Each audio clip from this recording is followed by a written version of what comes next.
Work scale, work scale को जो है कैसे डिवाइड किया और कैसे जो है हमारा वर्क स्केल बना। तो वर्क स्केल को बनाने के लिए अब हमें क्या देखना पड़ेगा, वर्क डन देखना पड़ेगा। और वर्क डन कहाँ से देखेंगे हम, आइस पॉइंट से लेके, from ice point two steam point, ठीक है।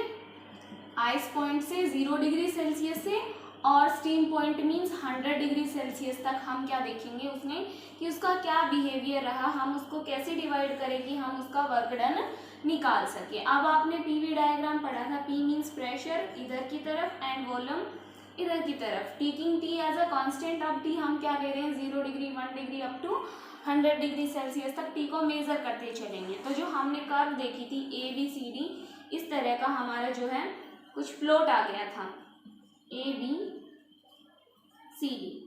अब क्या किया, इसको जो है equal isothermal, isothermal means keeping temperature जो है कांस्टेंट। तो कीपिंग टेम्परेचर कांस्टेंट हम क्या बनाएंगे, हमने एक आइसोथर्मल्स क्या बना लिए, एरियाज बना लिए।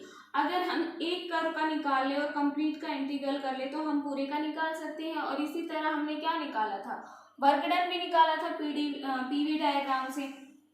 तो जो हमने क्या कर लिया, इसको डिफरेंट आइसोथर्मल कर्व्स में डिवाइड कर लिया और हर कर्व क्या देगी, equal amount of work done देगी एट, अब हम क्या कर रहे हैं टेम्परेचर को 0 degree 1 degree 2 degree up to 100 degree means 100 divisions में इसको हमने डिवाइड कर लिया। तो जब भी हमें कोई भी वर्क डन निकालना होगा कि कितना जो है वर्क डन मेजर करना होगा स्केल पे, तो हम देख लेंगे कि कितने डिग्री पे वो वर्क डन हमें मेजर करना है, वहां तक का क्या कर लेंगे, काउंट कर लेंगे, वहां तक क्या कर लेंगे, इंटीग्रेट कर लेंगे, ठीक है। तो ये तो हो गया कि इसका डिविजन्स कैसे किया। अब जो है इसका डिवीजन करने के बाद जो हमारा जो था केल्विन स्केल, उसमें उसने क्या कहा था, उसने कहा था कि एफिशिएंसी जब हम निकालते हैं तो वो किसके इक्वल निकल के आई थी।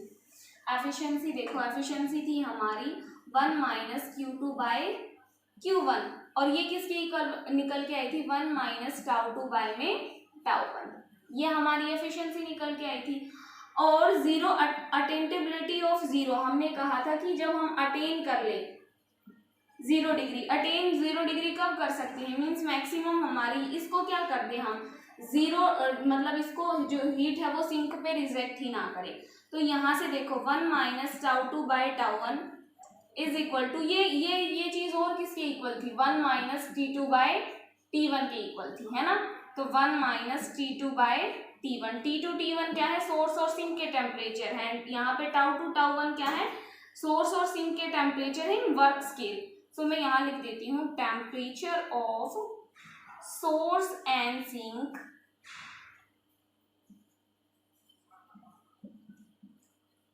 ऑन वर्क स्केल, ठीक है। वर्क स्केल के ऊपर जब हम उसको मेजर कर रहे हैं तो उन टेम्परेचर को हमने रिप्रेजेंट किया है टाउ2 एंड टाउ1 से, और यहाँ पे किससे रिप्रेजेंट किया है, T2 एंड T1 से रिप्रेजेंट किया है, ठीक है। अभी आगे देखो इसका क्या कंक्लूजन निकलता है, इसका कंक्लूजन देखते हैं।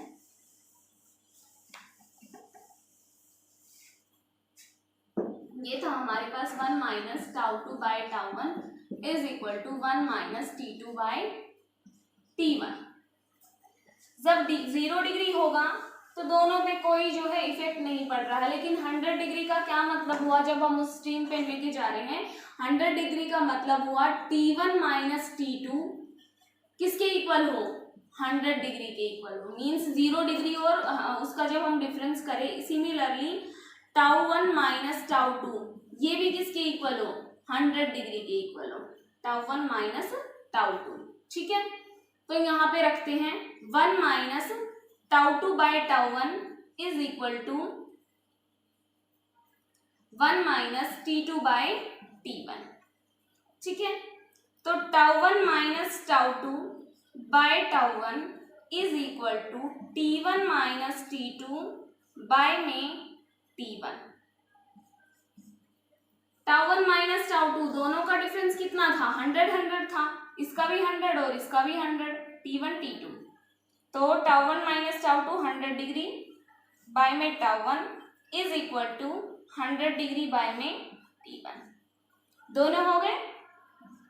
मीन्स टाउ1 किसके इक्वल आ गया, T1 के इक्वल आ गया। सिमिलरली टाउ2 किसके इक्वल आ गया था। यहाँ से जब हम करते हैं कि जब हमें कोई हीट रिजेक्ट करनी ही ना हो, 1 बाय में टाउ2 बाय में tau one is equal to 1 minus Q2 by में Q1, ये थी।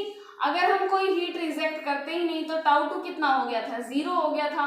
सिमिलरली T2 भी कितना हो गया था, अगर कोई हीट रिजेक्ट करेंगे ही नहीं तो उसका क्या मतलब था, T2 भी 0 होना। तो tau two and T2 both are equal, और इससे हमें ये पता चल गया tau one and T1 both are equal.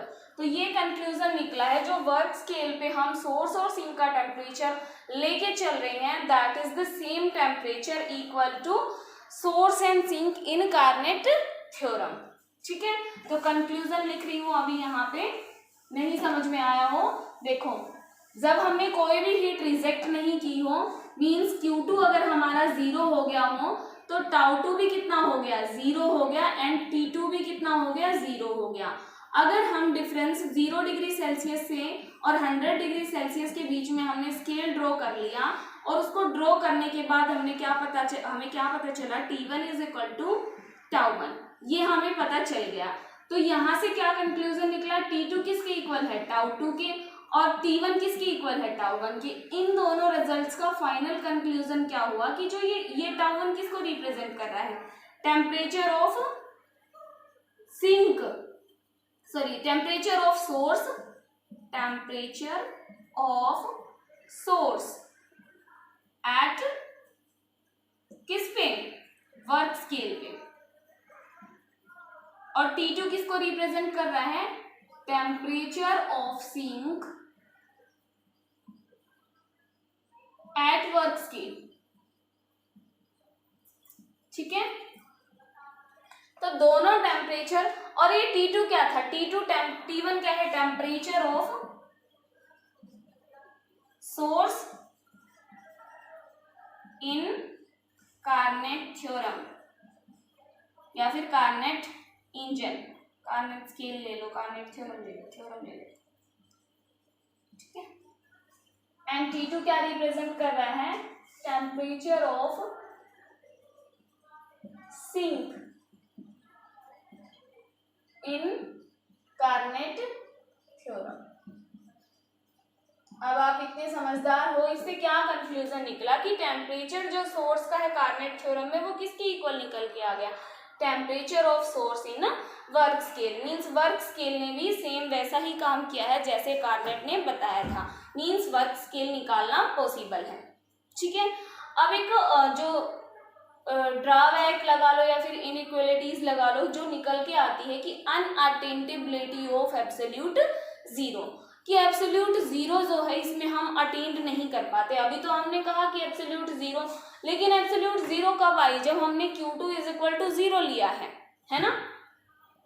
तो एब्सोल्यूट जीरो की अनअटेंटेबिलिटी का क्या मतलब है, एब्सोल्यूट जीरो की अनअटेंटेबिलिटी का मतलब है जब हमारा Q2 इज इक्वल टू 0 होगा, Q2 is equal to 0 degree, means no heat is rejected, no heat is rejected to sink, sink में कोई भी हीट रिजेक्ट नहीं की। क्या ऐसा कोई इंजन पॉसिबल है जो विदाउट रिजेक्टिंग हीट काम करता रहे, नहीं पॉसिबल है ना। तो ये क्या हो गया, वॉयलेशन ऑफ सेकंड लॉ, इसलिए अनअटेंटेबिलिटी मीन्स ये 0 नहीं हो सकता, देन टाउ2 0 नहीं होगा, and T1 is not equal to 0। तो ये स्केल पे जो हम 0 लेके चलते हैं वो अनअटेंड हो गया, तो ये अनअटेंटेबिलिटी ऑफ एब्सोल्यूट जीरो का जो है रीजन हो जाएगा वर्क स्केल पे। ठीक है, आई होप आपको ये समझ आया होगा।